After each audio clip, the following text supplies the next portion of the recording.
The Metroid series has one of the most underrated universes in gaming and fiction in general. I mean, just look at what it contains: ancient mystical races, two forces that represent good and evil, locked in a constant power struggle, and not forgetting, murderous space pterodactyl dragons that evolved from Furbies. Yep, there's something here for everyone.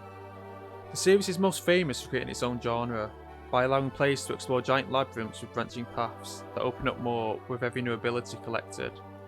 There's a huge amount of detail to be found within the worlds that you visit and the alien races that inhabit them, either living or dead.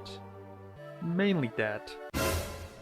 In a universe this rich with lore and a game series that feels far from finished, it's not a surprise that there are several big questions that still remain unanswered, with a few in particular that have really bothered me, as I feel as though I might never actually get an answer for some of these. The first mystery is the fate of the Zebus Chozo. Zebus, aka the planet that Samus was raised on and later revisits in her first mission and in Super Metroid, had become the ancestral home to the Chozo for many years. If we take a close look at what the games can tell us about this topic, we can learn just about... nothing. The games don't really tell us anything about the Chozo actually living on Zebus. In fact, they barely even establish it. We only get one scene in Zero Mission that does a good job of portraying this. This is mainly due to the fact that the 2D games focus more on visual storytelling rather than using text and dialogue like in the Prime series. It's this show don't tell approach that I really love about the franchise though, even if it means things aren't well explained in game. And so we have to look at outside sources in order to get some real answers. In 2004, a manga was released in Japan that detailed the early years of Samus' life up to the events of Zero Mission.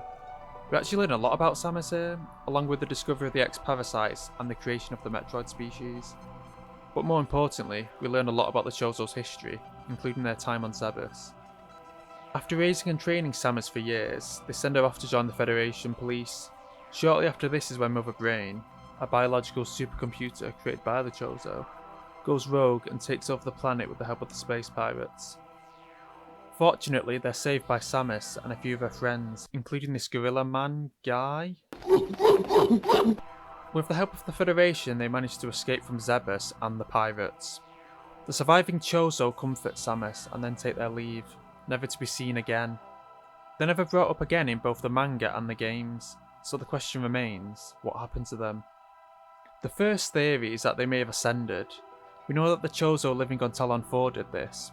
They chose to cast aside their advanced technology in order to become one with nature. So, after spending their final days tree hugging, they were so content that they chose to leave the plane of existence and become spirits, no longer possessing mortal bodies. They still had some connection to the physical world, since the effects of Phazon managed to reach them and poison their minds. However, in this state, it's no stretch to consider them to be dead, as they can only watch events play out from this point. So that's one possibility. Another is that they simply died of old age. We know the Chozo were on their last legs by the time they adopted Samus. They were so old in fact that their species could no longer reproduce, meaning that they were the final generation of Chozo. It is possible then that they simply died off screen. That's not a very exciting conclusion. Besides, considering how long a Chozo's lifespan is, it's unlikely they keeled over in the few years between leaving teenage Samus behind and the time the events of the games begin, meaning they're most likely surviving on a remote planet somewhere. Whether or not we'll actually see them in a future game remains to be seen. If they ever were to show up, I hope it would be in a Prime game, since the scan visor can be used as a great storytelling tool. It could really help explain the intricacies of what happened. I mean, think of how cool it would be to actually meet living, breathing Chozo for once, rather than, more of this. This would also allow casual players to learn more about the role the Chozo had in Samus' early years. And speaking of the Prime games, that takes us to our next unanswered mystery, one that's haunted fans since 2007.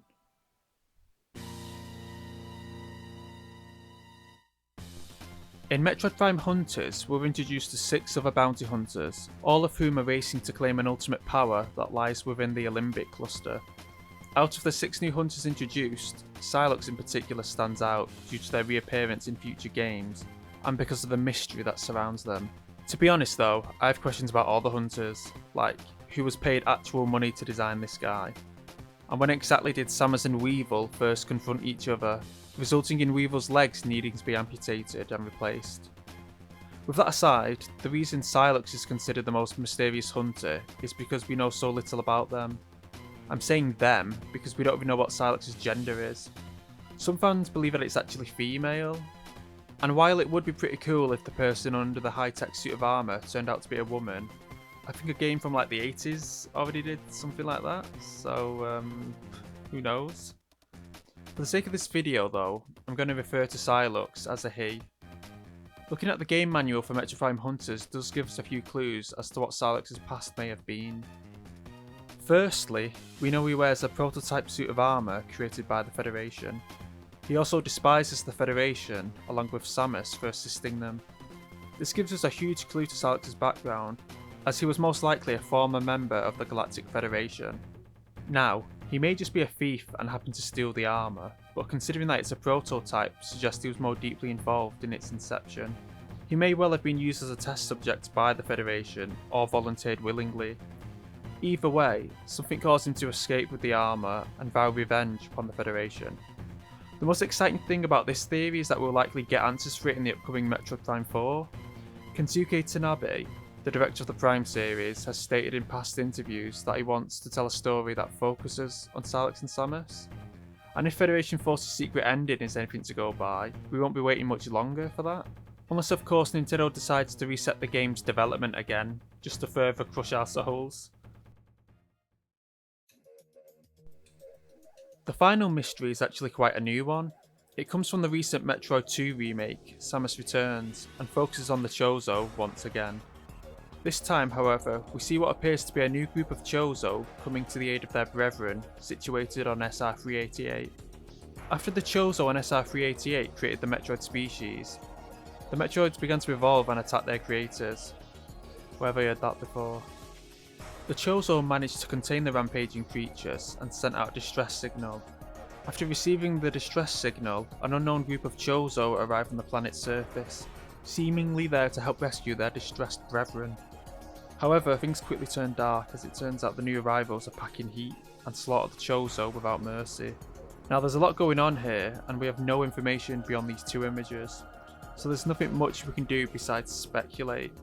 I believe that this group of Chozo are not affiliated with the ones that inhabit Zebus.